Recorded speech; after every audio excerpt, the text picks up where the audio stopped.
Wiccans are entitled to the same comparable accommodations as the five faiths. And this court in McCollum recognized this. The Ninth Circuit Court of Appeals in California has overturned a long-standing policy in the California prison system to not hire pagan clergy, despite having a larger population of pagan inmates than other faith traditions. Reverend Patrick McCollum will be joining us today to discuss the significance of that ruling. I like the idea of trying to change paradigms and change thoughts and present a new way of thinking. And that. Today we say goodbye to our co-host Briana Crusan. Briana has turned her focus to developing her new show called Briana Incognito. She will join us today to tell us about what we can expect when we watch.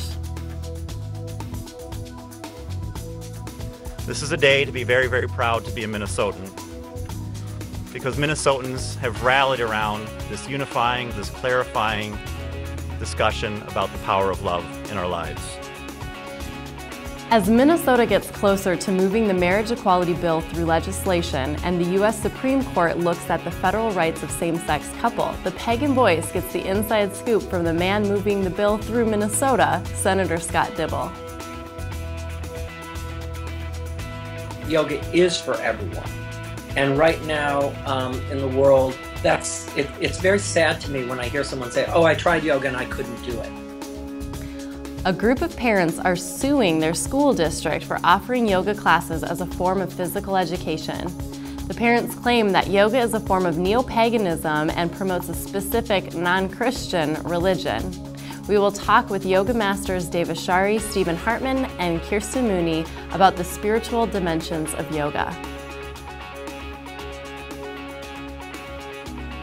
An organization named Truth Exchange has formed to stop the spread of paganism in the U.S., which they refer to as a quote-unquote oneism philosophy.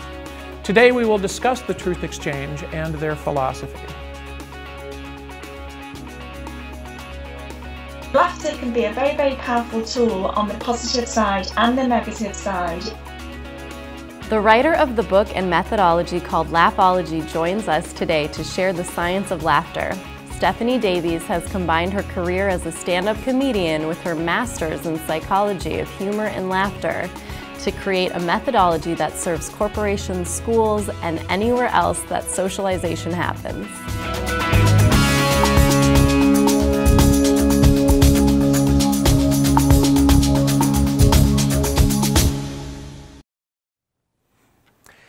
The Ninth Circuit Court of Appeals in California ruled in the case of Hartman versus California Department of Corrections, which was a legal challenge to the five faiths policy adopted by the prisons, which restricted the hiring of paid chaplains to only five faiths: Protestant, Catholic, Jewish, Muslim, and Native American. Let's listen in on the proceeding. This case challenges California prison system's chaplain hiring policy, under which funding is provided and restricted to employ chaplains of only five faiths. What has been alleged in the complaint is that the Wiccan inmate population, which is around 75, outnumbers the Jewish population, the Muslim population, and either outnumbers or is equal to the Catholic population. The position is not that the state has to provide a paid chaplain to each and every inmate of their faith. The argument is, under the Establishment Clause, they must apply some neutral criteria to determine how to allocate the funding. They cannot decide, as they've done, that they will restrict funding to only these five faiths. They have not analyzed any criteria. They have not assessed the needs or numbers of any other faith group in the last 20 years. Here to talk with us about the significance of this case is Patrick McCollum. Patrick is an internationally recognized pagan spiritual leader and social justice advocate who was awarded the Mahatma Gandhi Award for the advancement of religious pluralism and recently helped to lead the Kumbh Mela in India, which is the largest religious event in human history. Patrick, welcome to the show. Oh, you're welcome, Todd. I'm happy to be here. So bring us back to the start of the lawsuit and help us understand why this case was brought before the Court of Appeals. Well, this particular case was filed to back up an earlier case that was denied. A couple of inmates at one of the institutions that I worked with decided to go forward and bring a case. And in the case, they argued that they weren't getting their needs serviced for the Wiccan/pagan congregations, and that they needed a full-time chaplain, and that not having an actual paid regular staff chaplain was greatly taking their rights away, and in particular, that there were more of them as inmates coming to congregations than there were of the 4 of the 5 mainstream faiths who were getting full-time paid chaplains. One of the facts that I thought was very interesting in this case was that there are more practicing Wiccans in the Central California Women's Facility, where the lawsuit originated, than there were practicing Catholics, Jews, or Muslims. But while the Catholics, Jews, and Muslims were all able to access full-time paid chaplains, the Wiccans were not.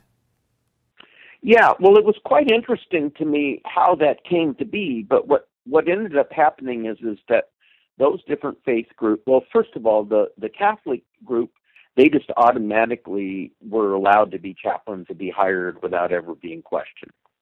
Then what happened is that the Jews weren't being served, and they had to sue. Then the Muslims had to sue to win their place. So in each case, rather than just treating everyone equally, for someone to have equal treatment, they had to sue the government in order to get equal rights. What would happen is we would bring up to the administrators and stuff and say, well, at one point at the one institution, we had 100 women coming to services, and there were like 8 Jews going to services, and there were like 20 Catholics going to services at that institution, all at the same time. And we'd say, well, we have 100, and the others only have, a few less. And the initial argument was, well, you're not really a religion. And then what happened is they started trying to find ways to keep the inmates from coming so the numbers would go down. But they weren't successful at doing that either. So one other fact that gets mixed up in these cases is they talk about the large numbers that there are of some faiths in the prison system and the smaller numbers that are of other faiths. But where the rubber hits the road, and what really matters in this case, is how many inmates of any given faith actually utilize these services. Okay, so what does this decision mean to pagans who are incarcerated in California? Probably the single most significant component of this case was that the court found that if the allegations in the case were true, then the state of California, the government, would have violated the Establishment Clause by establishing kind of an official religion. And the one last thing I do like to say about that part of it is that a lot of people don't understand all the dynamics of this case and why it's so important. But this ruling has now established federal precedent on this idea of, do you have to equally accommodate the minority faiths in the prisons? And if you don't, are you violating the Constitution? In your opinion, Patrick, how will this ruling impact the pagan community as a whole? Well, to start with, it's going to give more rights to the inmates in the institutions, which will have some impact on people who have pagan, family who are in the institutions, because many of them have been trying to push and fight for rights for the people in their families. But I think more importantly is that this will flow over into other rulings on the outside of the prison system. So what happens is that the prison is the place where a lot of laws relating to particular kinds of situations are tried, and nobody hardly ever hears of them. But those prisoner cases often establish the law of the land on the outside. Well, Patrick, thank you very much for your time, and thank you for your service to the pagan community. All right, thank you. You have a good evening, and I hope all your audience has a good evening, too. So today we welcome back Briana to the show to introduce her new show, which is why she actually has left the Pagan Voice to start Briana Incognito. So welcome, Briana. Hi, thank you for having me back. So tell us a little bit about what you've been up to since you left the Pagan Voice. Well, do you want me to talk about just my show, or would you like me to talk about my life or everything? Well, I've been doing a lot of social functions to connect with people in the community, and everywhere I'm going, people are like, how's the show going? And I'm like, the show's going fantastic. Todd and Michelle are doing a great job. Have you seen their new episode? And they're like, well, what happened to you? And I'm like, well, actually, I realized that I have some creative ideas that I'd like to bring forward that don't really fit within the context of the Pagan Voice. And so I'm focusing on developing my own show. So to explain a little bit about my show, I kind of want to explain a little bit about me. And for me, the core of my spiritual practice is about being an observer, okay? So whenever I go into a situation, I look at people, I see how they interact with each other, and I feel a little bit like a private eye or an investigator or something, and my show is gonna be playing on all of that. So I'll have a lot of different segments, some comedy, some artistic, some poetic, that is kind of about going into a situation and turning it on its head so people can have a new perspective about things. Very cool. And you also have a CD that came out? Yes. Oh my gosh, don't let me forget about my CD.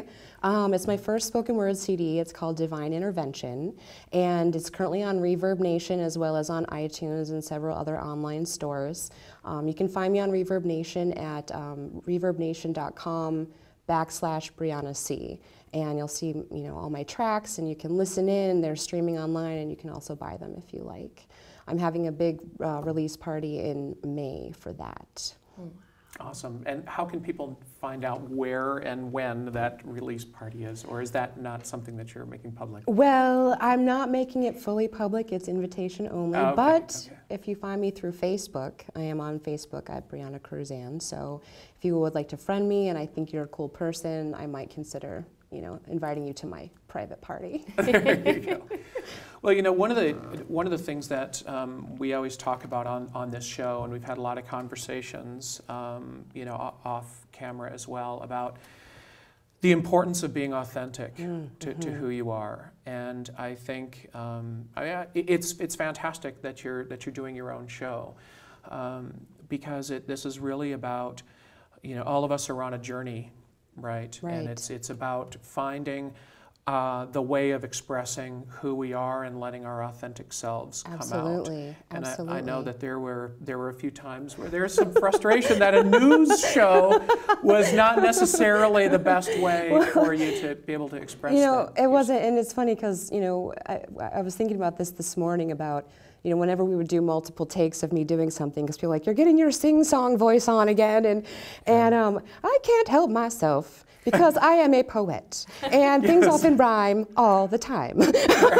So, you know, I was coming in really trying to portray myself in a different way, and I was getting comments like, you seem nervous or unconvincing, or you lack authenticity, and I'm like, you know, what's going on here? And I had to realize that as awesome as it is, and as grateful as I am to have the opportunity to try something new and portray myself in a different way, it's not really who I am. I really, at my core, I'm an artist, I'm a spiritualist, and I want the things that I do in life to reflect that, you know, whether it's comedy, whether it's spiritual, whether it's profane. You know, being authentic is really, you know, what helps all of us to evolve and be able to live in our truth. And that's what I want my life and my show to be about. Right. I think that's just an important lesson for all of us. Absolutely. Right? I mean, I think it was great that, I mean, you contributed a lot to the show. Your energy was great, and it was wonderful having you here. But, you know, it's also about, you know, as each of us go forward, you know, finding, you know, our paths will cross, and then, you know, our paths may split, but we can all, you know, still support each other. And we certainly support, you know, your work. And thank you. And I'm really grateful that you guys had me back on so I could talk about my new project, because, you know, I love the Pagan Voice. Part of what attracted me to it was the idea of portraying, you know, news and current events in a different way for the pagan community as well as for, you know, the mainstream. And I like the idea of trying to change paradigms and change thoughts and present a new way of thinking. And that really, you know, I support you guys and I want this show to be successful, and I think it can only grow from here, and I feel really grateful that I've had the opportunity to be here and interact with everybody, and it's been fantastic, and I want to say thank you and good luck with everything. Well, thank you, and good luck with everything. So, for the viewers out there who are now, I'm sure, already chomping at the bit to see the first episode of Briana Incognito, because I will tell you that if you've never seen this woman perform, she is amazing. You guys will be it's going to be a real treat once this show comes out. So, can you share a few ideas that you've had for the new? For the new show? Well, I mean, if people have been tuning in, they've probably seen Armando. Armando's one of my characters. And I have other characters that I like to play, but I don't really want to give them away just yet because they're all kind of still in development. Okay. But, you know, I've got some different ideas for things like, I'm like trying to decide what I want to give away right now. Well, is it more like a comedy kind of thing, or a short story kind of thing? Some of it's going to be comedy, you know. Some of it's going to be skits. Some of it's meant to be funny and lighthearted. You know, we've had. I have so many ideas. I don't even know which one to start with. You know. But so some of it's going to be comedy and skits where I'll actually be going out into public in costume. I mean, that's part of the Briana Incognito thing, you know. Okay. And so I'm kind of investigating a situation, and but I'll have other people coming in to interact with me, and I want to do some pranks, I want to do some skits, I want to do some visual art for my poetry, I want to do some collaboration with other artists that, since they found out I'm doing this, they're like, oh my goodness, how can I help you and be a part of that? I've got Scarlett McCaw, who's like the spiritual, you know, bringing in the singing bowls and whatever, and then I've got like the High Queen Overlord, who represents the master ego, you know, and so there's a lot of different characters that they represent different aspects of myself and different aspects of the psyche, because part of my show is about exploring the mind. I consider myself to be an observer of mind and paradigm, you know. Cool. So cool. Does that sound amazing? I know. Well, we just love you so much. Like, I just love you so much that I can't wait to see what this looks like, and to meet all your personalities. Can't wait to meet all your personalities. We've only met some of Briana's personalities. I've really had to hold back, you guys, and it's been hard. That's fantastic. Well, thank you so much for being a part of the Pagan Voice for as much as you did and bringing your talents to the show. And really looking forward to seeing what comes next. Thank you. This will be a lot of fun. Thank you very much. I love you guys. Up next, more from the Pagan Voice.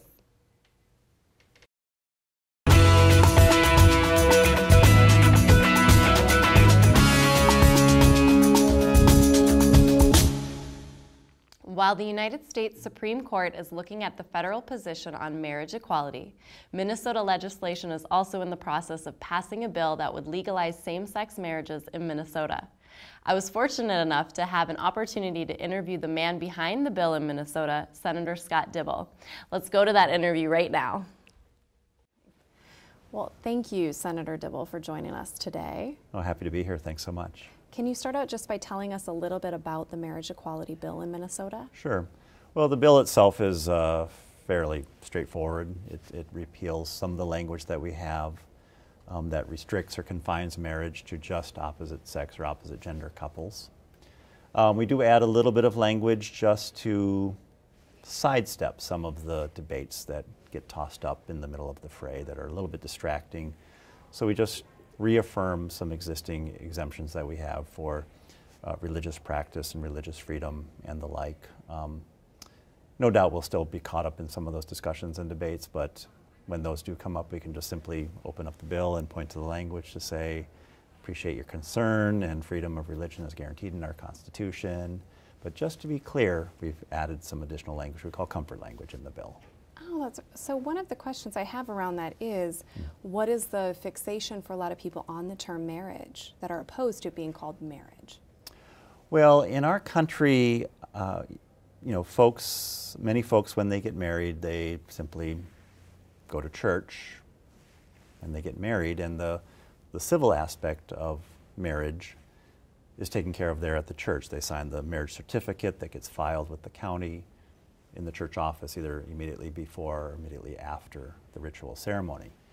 And so a lot of folks really don't distinguish in their mind the difference between marriage as it's construed as a legal construct, giving folks the ability to access the rights and responsibilities and obligations found in our statute books, and the religious elements and the ceremony and those sorts of things that occur in the church. And so we conflate those. And so when you talk about marriage, even when we're talking about changing the laws of the state, people seem to think that we're encroaching on their religious beliefs and practices, and it creates a lot of emotion. And so we spent a lot of time in the last few years really talking about why marriage really matters and what marriage really means to all of us in terms and values that we all share, that we have in common with each other. You know, notions of love, building a life together, commitment, the idea, regardless of how you practice your religious belief, that family comes together to surround people in that moment. And through that ritual, through that ceremony, it's an opportunity to create a connection, a commitment of support, a larger community support, and strengthens people the way everyone really wants to live in community and feel strong and feel supported. And I think that's helped us cut through some of the clutter and the confusion about whether or not we're encroaching on something that's different than something I'm used to. Yes. So why is this bill so important to you? Well, nothing says family like marriage. And you know, one of the greatest aspirations we have as people is to find family and to live our lives with someone, to fall in love and to enter into that bond. And you know, that's something that I was able to do 4 years ago in California. I was married to my husband. But I come to Minnesota and we're legal strangers to each other, and we don't have that larger system of support, nor the practical aspects that come with marriage. No access to the protections and the freedoms and the rights that are guaranteed to us as citizens of this state. So it's really about being a full-fledged citizen of the state of Minnesota, but it's also about making sure that I can take care of and protect my family. And so for you, what comes up around being in the Senate and being openly gay? Well, you know, we do this work on behalf of other people. And at the end of the day, it shouldn't matter. I mean, I know it does matter, but it shouldn't matter whether or not we receive a lot of glory and attention, or if our name passes into the history books or not. And it shouldn't matter whether or not we were friends with this senator or that senator, but in how we do our work, those things really do matter. The fact that I have a personal connection with a legislator from another part of the state, and we can work together, even if we have a difference of priority or focus based on our geographic differences, our demographic differences, our political differences. At the end of the day, you know, our ability to be friends, get work done on really important things for Minnesotans is how the place functions most effectively. I'm able to bring my story. I'm able to bear witness as someone who lives his life with dignity, with authenticity. They can see my example. They know Richard. They know our relationship. They know he's an amazing guy, and we have an amazing marriage. Many of them have articulated that to me. So it's important for me to bring myself to this work so that I can be effective on behalf of other folks outside of here, generations to come. But I also have to say that, you know, when the legislature chose to put this amendment on the ballot last year to prohibit forever in our state's constitution the ability for any of us who otherwise can't get married to get married, that was really difficult, and that really was painful, and it was a hard experience for me. And I have to say I haven't fully recovered from that. There were friends of mine in this chamber that really, I think, broke something in our friendship, and it's been hard to recover from that. I can understand that. Yeah. You know, it's an example of somebody that's come forth to really show their appreciation for you taking a stand in the marriage equality bill as a person, Right, you know, right, taking a stand. Yeah. Well, you know, certainly among my colleagues, I get a lot of that, and it's great, you know, and a number of my colleagues, those who lack experience and exposure and connection to the truth of our lives have expressed their appreciation for my willingness to be who I am and to discuss my life and my relationship. And even a number of those, as much as it pains me, who did not vote with me 2 years ago, have expressed regret. And I know now that they have an opportunity to redeem themselves and take an affirmative stance on behalf of freedom and fairness and opportunity and let people get married.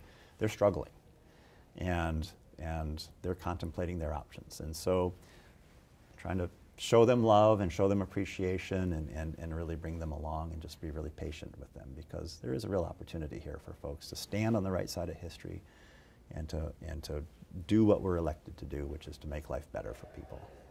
Absolutely. Do you see this as being just really sincerely a human rights issue? Oh, without a doubt. This is fundamentally about human rights. This is as much about the freedom that's guaranteed in our state constitution and our U.S. Constitution as it is just about how we live on this earth as human beings with dignity in our ability to be in that relationship of love and to be connected to humanity and the larger community as well. This is very, very fundamental.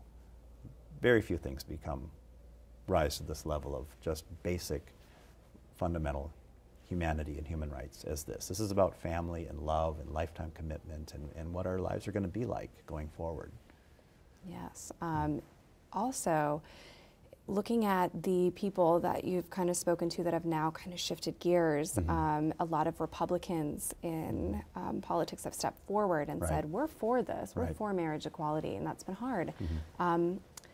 What's your take on that? Do you feel that it's hypocritical, or do you feel that it's really a positive thing? I mean, how do you see that? Oh, I think the change that we're seeing occur across all differences is encouraging and heartening, and actually I think it's very welcome. I mean, this discussion is a way that we can find our way forward as a larger community and a larger society, and really reflect on those things that unite us. We've been so focused for the last, 15, 20 years on the issues that divide us and pit us against each other. And it's been a really unpleasant time in this country.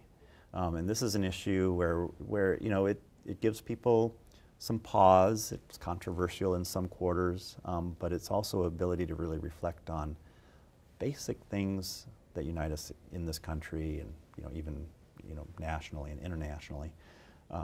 And so in that sense, it's been a real opportunity. And so when I see opinion leaders, former elected officials, some currently in office, step forward from the other party to say, this supports the values that I bring to public life and to politics, I think that's fantastic. I just was speaking with some folks this morning who told me that public opinion research shows that 52% of Republicans under 50 now support marriage equality, freedom to marry. Tells you that something is happening, something is changing very, very quickly. And then as you measure folks who are under 40 and under 30 who identify as Republican, those numbers grow even more. So we see something is changing, and people are really understanding that the hyperbole and the rhetoric and the overreach and overstatement of the case about what will happen if people are allowed to get married is just not come to pass. People can see it with their own eyes. They know the experience of their own life and the life of their friends and what they're seeing going on. Iowa has not fallen off the face of the earth. Nothing bad is happening to anyone and to anyone's life. And in fact, good things are happening. People are coming together and forming bonds of commitment and able to take care of each other, and communities are stronger. They see that and they understand that all this rhetoric just is not the case. So in some ways, I think our opposition has done us a great favor. They started going to town on this issue about 10 or so years ago, 10, 15 years ago, and thought they had a a new issue, a tiger by the tail, and they were going to really ride this thing. And what they've simply done is they've created this intense level of discussion and really shown folks that hey, maybe this is actually a good thing. Yes. Yes. So what does this really say about, or what does this mean to Minnesota and our society in general as the bill continues to move forward? Well, Minnesota, you know, if I can just take a moment and you know, I don't want to jinx myself or count my chickens before they hatch, but I have a pretty good sense that we're going to be successful. And you know, while we're not at the front of the train, we're pretty close to the front, and it's a tradition, a Minnesota tradition. Yeah, for a lot of really good reasons, Minnesota has shown the way, or helped to show the way to the rest of the country. That, you know, at the end of the day, people can get together, roll up their sleeves, do the hard work, find the path forward, expand opportunity. Tolerance, fairness, and opportunity are a good thing that help a state to succeed, help a community and a country to succeed. And Minnesota has shown that. We seem to have gotten away from that for a few years. We've had a little bit of an anomaly in terms of the prevailing political ethic in the Capitol here. But I've always had the sense that what was going on at the Capitol was out of phase with what was actually true about the rest of Minnesota. I mean, Minnesota has not changed dramatically since the days of Hubert Humphrey and Elmer Anderson and Paul Wellstone. It just hasn't. People are still good people in Minnesota. And at the end of the day, they want to make sure that this is a place that works, that we build communities that work for all people. And so, you know, just take the moment to brag and feel proud. But I also think it means we continue to be on that journey we've been on in this country for 200 plus years. And, you know, remember the promise, you know, those stirring words in the Constitution, the Bill of Rights, the first amendments to the Constitution, the words of the Declaration of Independence. Those words were only true for a very, very small subset of folks in this country when they were written. Yeah. And we've grown to understand that when we're talking about everyone, we're talking about everyone. And that actually the circumstances of your birth shouldn't matter in the eyes of the law. We all get to vote. We all have a free and fair shot at equality and opportunity. It just takes a while to understand that in its fullness. And when we understand that it's not a zero-sum game, when we expand opportunity, we expand love, we expand freedom, we're not taking it away from anyone. We're growing it for all of us. And so that's our opportunity in this fight. And you know, and it will be in our next fight, because we'll grow in a greater understanding of what's good for you is also good for me. Well, that's really wonderful. I want to thank you again for joining us today on the Pagan Voice and sharing with all of us. Well, thank you so much. This was really nice.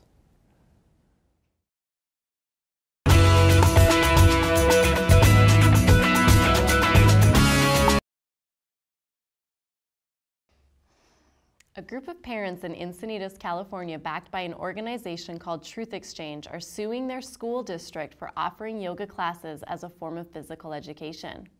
The group of parents claim that yoga is inherently religious and is teaching their children non-Christian theology, or as the leader calls it, neo-paganism.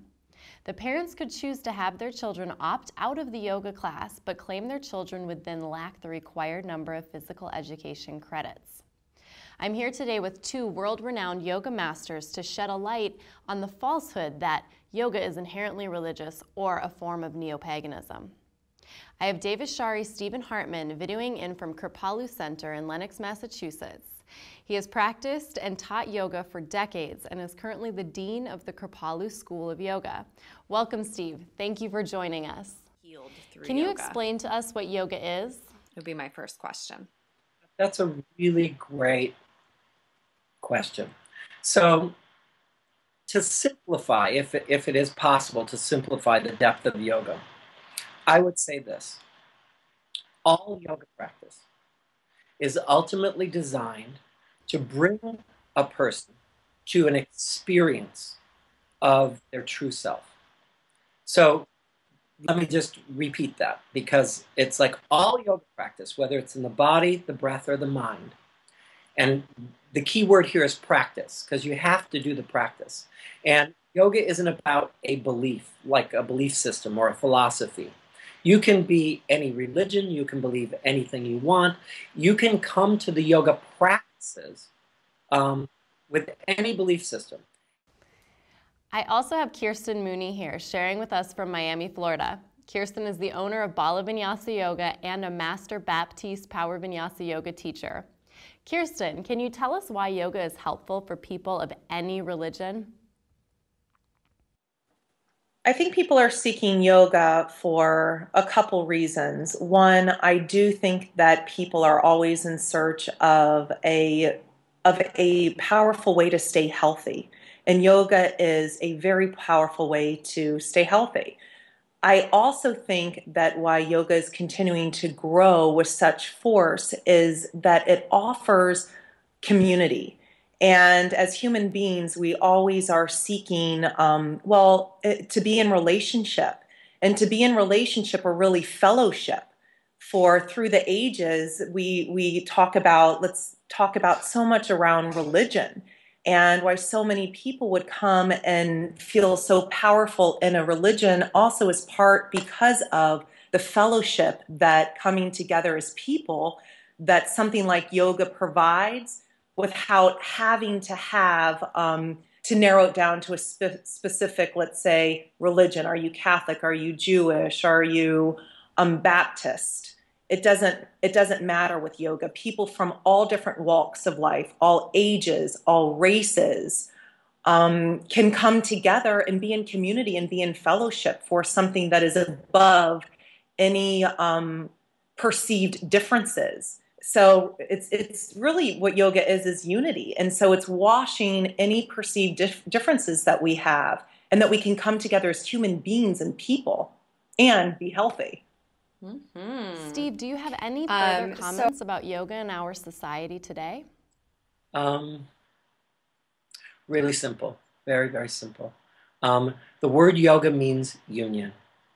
And ultimately, every one of us is seeking union, has an innate knowing that that's what we deserve, that that's where we've come from, that that's who we are. And none of us is truly going to be happy until we find that union. But then the trick is, none of us is truly going to be happy until we all find that union.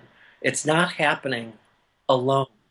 Now, I know that we can't conceive of this at present because we so often are in our separate consciousness. But yoga brings people to this experience of yoga, union with self and union with the self. And once we get on that mission of we're all in this together forever, then life changes. Life changes. And there's no place to go, there's nothing to do. And because there's no place to go and nothing to do, then there's a lot to do.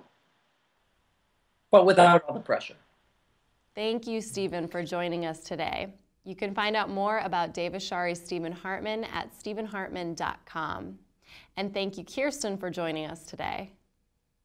Thank you, Michelle. It's been great, just talking with you. And also for people to have the curiosity to be able to open up to conversation around this, that we aren't afraid to be able to share on bigger universal issues or principles. And so it's a great, great opportunity. So thank you. You can find out more about Kiersten Mooney at bvyoga.com. It was really interesting, in hearing about the Truth Exchange, I decided to do a little bit more research into who the Truth Exchange really was and what they, why they were so opposed to having yoga in school. And here's a little clip from their website. Let's take a look at that. In oneism, all is one. There is no transcendent creator. We become God ourselves. Oneism promises great things. It promises self-actualization, self-realization. Be your own God. Ultimately, there's no accountability. When you create your worldview and ultimately you become God, then ultimately you can do anything that you choose to do. This worldview of oneism wants to create a world where no distinctions exist anymore. We have lost distinction between men and women. God and creation. Between the sexes. Between man and God. Distinction between animals and humans. Between good and evil. Creation from creator. The family unit as a unit is gone. Everything becomes one, and the beauty of the transcendent God and the Son that He sent to redeem mankind is lost today in a culture of oneism. So I thought this whole idea that their discussion about the difference between oneism and twoism, I thought was actually not that out of sync with what I believe. I think that their whole idea that oneism is about everything being connected and that we are all one and that we are all of the same divine and that the divine dwells within is very much in line with pagan philosophy.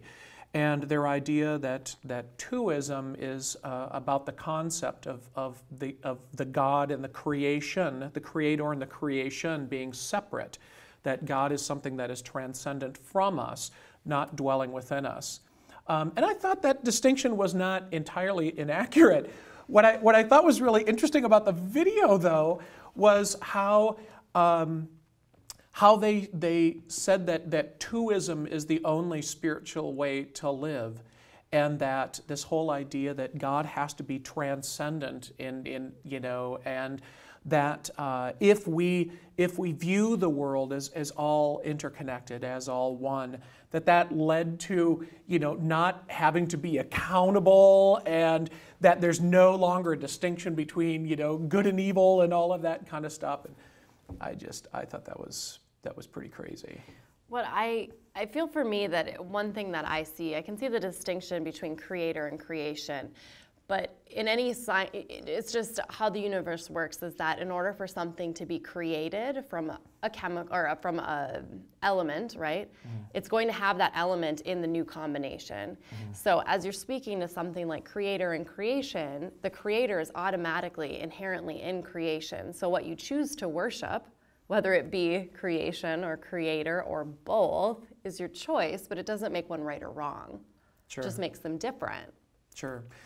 Well, and I think, though, that where the concept of the oneism versus the twoism, how those end up manifesting in the world, I think is an important thing, because when you believe that the divine dwells within all living things and that we are of the divine and that like you said, I mean, we're all from mud and something had to create that, and that is part of us. That leads to a worldview that recognizes an inherent dignity and inherent divinity in all living things, where when you have this view that the divine is separate from us, there's no longer that same recognition that there is an inherent divinity and dignity. Everything is just seen as something that God created, but not necessarily that God dwells within. So what I would say along like a thought process in Christianity is the Baptist Church practices connecting to your Holy Spirit, and that's how you're saved. You come through, you have your Holy Spirit, you're connected, and through your Holy Spirit is how you connect to God.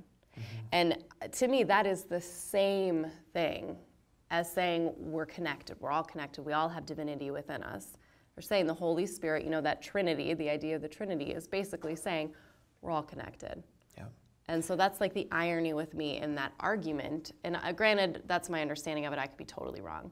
And also, there are so many different sects within the Christian faith. But I find that it's interesting, a lot of the arguments that they present don't uphold. Well, and the fact that there's so much energy behind that truth exchange movement, having reflected on that a little bit further, it seems to me that, whenever people are going through a period of time where they feel afraid or they feel a lot of stress or anxiety, there is this natural desire to cling to what is familiar and what seems safe. And I think that one of the reasons why in our society we've been seeing such a a movement toward almost this radical ideology, this really conservative radical ideology comes from the fact, or stems from the fact that our world is in so much flux right now. I mean, the boundaries between cultures, the boundaries between countries, the meaning of what it means to be a man or a woman, the meaning of race, the language, and all of that. There's so much that is in going through change right now, that I think that organizations like the Truth Exchange, there's a real motivation to try to find a very simple understanding like of a life. finite. Right. Something that is simple to understand, something that is safe and familiar. And you know, unfortunately, I don't think that allows for the robust richness of life to really be appreciated, because there is such a diversity in thought, there's a diversity in language, there's a diversity in people, there's a diversity in sexual orientation, there's a diversity in height and in body shape and in skin color and all of that. And all of those, that whole richness of diversity, you know, in the pagan world is seen as a gift, is something that makes us stronger, that makes the world stronger. Wherein, you know, at least in the philosophy that was discussed by the Truth Exchange, all of that is seen as a threat to what they find to be safe. And I think there's something to be said about, you know, really that balance of mutual respect amongst religions. I think it's great that they're standing for their beliefs and they want to hold them and stand true to them. At the same time, to come into an elementary school and claim that yoga is inherently religious is just false. I mean, there's a little bit of do your research end of that. Granted, in this specific case, it was the whole yoga program is backed by Pattabhi Jois's Institute, which is, you know, in India, and it is through, I can see the lineage of Hinduism attached to that. But again, Hinduism is not paganism. Pagan. It's not, Hinduism is not it's paganism. Not paganism. Yeah. So it's, again, like do your homework. Yeah. You know, get the message straight and have a mutual respect amongst differing religions, differing faiths, differing opinions, different beliefs, and allowing those different things to come together in a beautiful way. And that whole piece about the school children and the yoga program, I mean, there is such a lack of physical activity that kids are involved in to begin with, that something like yoga that really encourages really a kind of a quieting of the mind, a focus on becoming embodied, a focus on becoming attuned to who you are, and you know, becoming balanced and centered, and also developing your flexibility, your strength, and all of that. I would think would be an important, you know, a very important thing to do. It's just unfortunate that was taken out of the schools, you know, for this reason. Yeah, and hopefully they can move forward in a new way that maybe people can see yoga as not religious. It's not a religion, it's a practice. It will strengthen any religion you have. So whether these kids are coming in and bringing their Christian faith or their Hindu faith or their pagan faith or whatever it is, in that yoga practice can strengthen that, and it can, everybody of different faiths can practice yoga together, and that's the beauty of it. And a lot of Christians do practice. Absolutely. Yoga. A lot of them. I have a lot of friends that teach at Christian churches, and it's fully accepted and embraced and a part of, you know, their culture. Yeah, awesome. Well, we will be right back with more of the Pagan Voice in just a moment.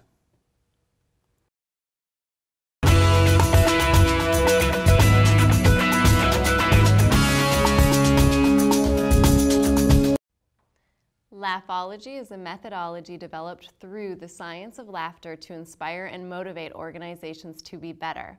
Stephanie Davies founded Laughology in 2006 and has a book on the way to share her philosophy with the world. Stephanie joins us today via Skype. Hello, Stephanie. Welcome to the Pagan Voice. So tell me a little about Laughology. Yeah, okay, so we mainly look at how laughter and humour can be used for a personal development tool. I've researched humour as a psychology and looked at how humour is made up and therefore how people can use it to think differently, process information differently, to help them feel better, react better and laugh more as well. What does laughter do to the brain to stimulate a healthful response?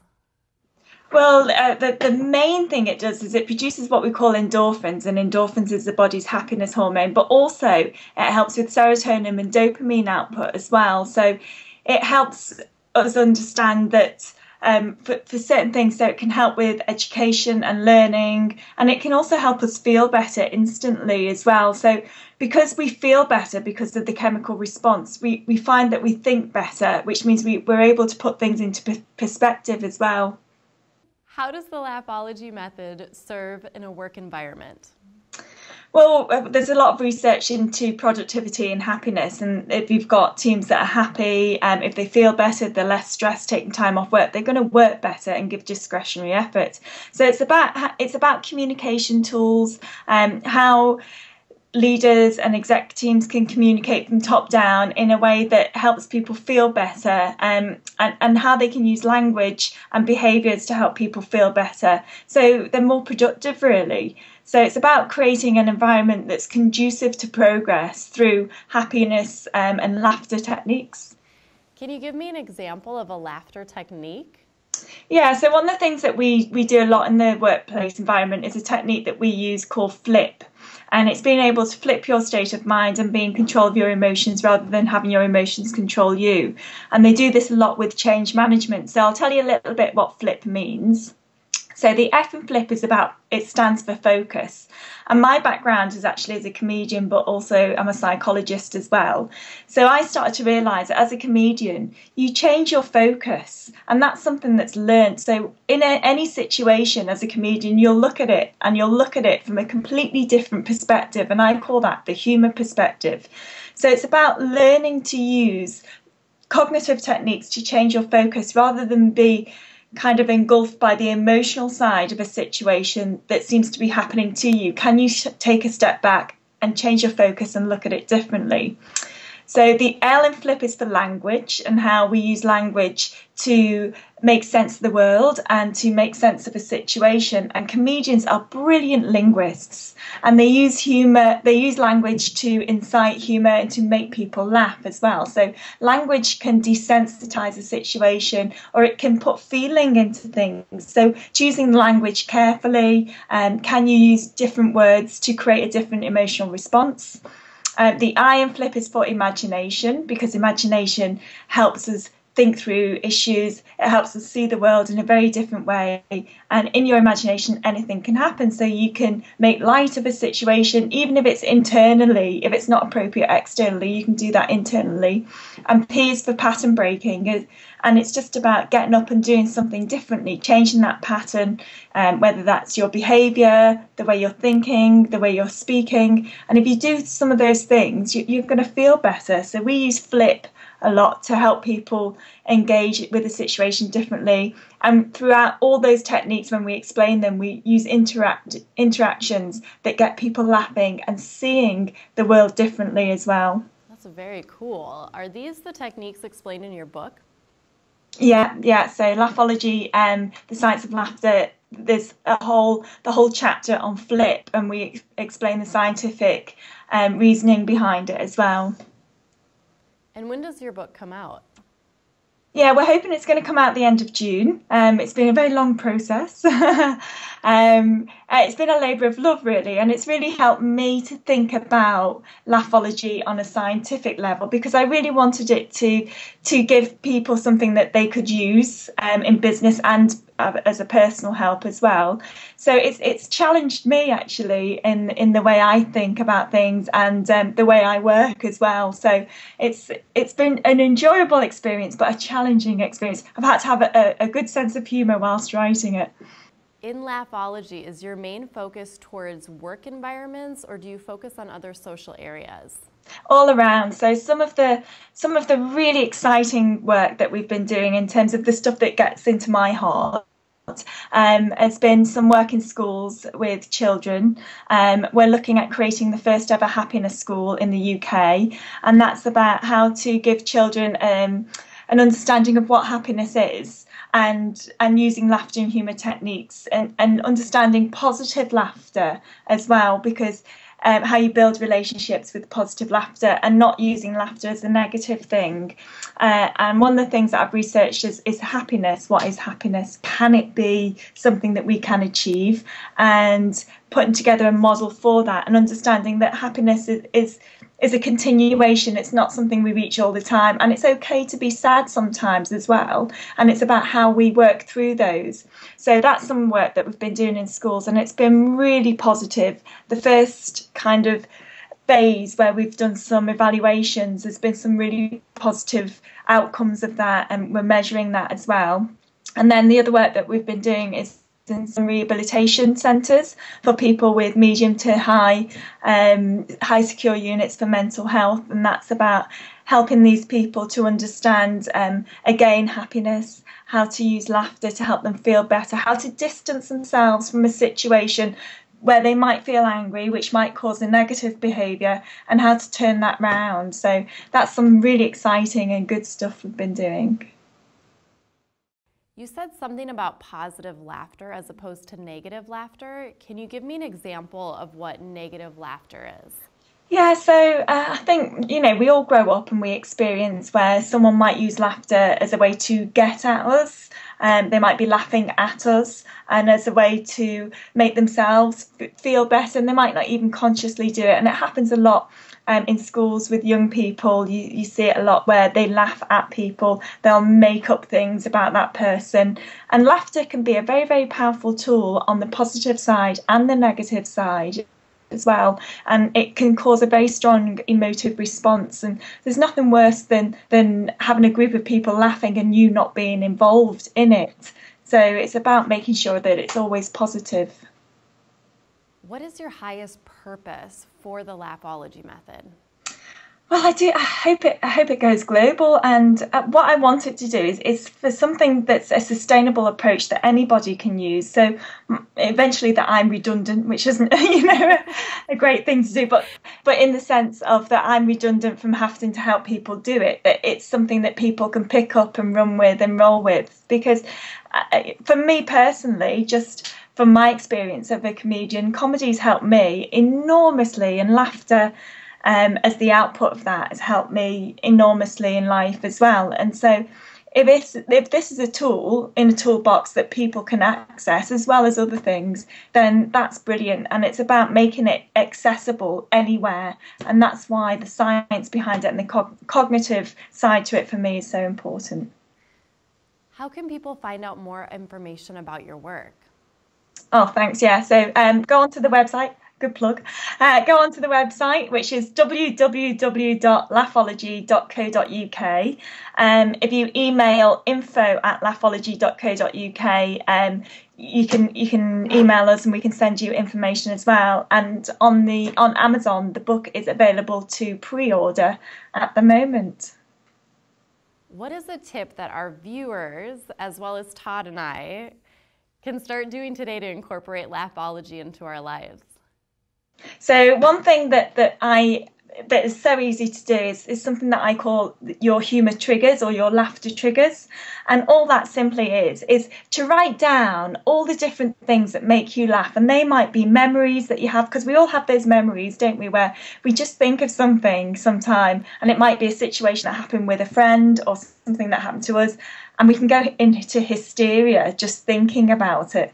And so write down all the things that make you laugh, whatever they are, and they can be quite personal, so you don't have to share them with people, and keep them somewhere or keep them in your head. And I call these laughter triggers. So these are things that you can think about to instantly make you feel better, because when you think about something, it changes your state of mind and changes your emotional output as well. So laughter triggers. I love it. Thank you very much, Stephanie, for joining us today. I can't wait to read your book when it comes out in June. And you. Lovely to meet you. Thanks for having me on. Well, she was just delightful. I love that woman. I know. She was amazing. She was so cool. You want to sit down and have tea with her, I right? know, right? Anyways, that is it for our show today. We hope you enjoyed. And we look forward to seeing you again on the next episode.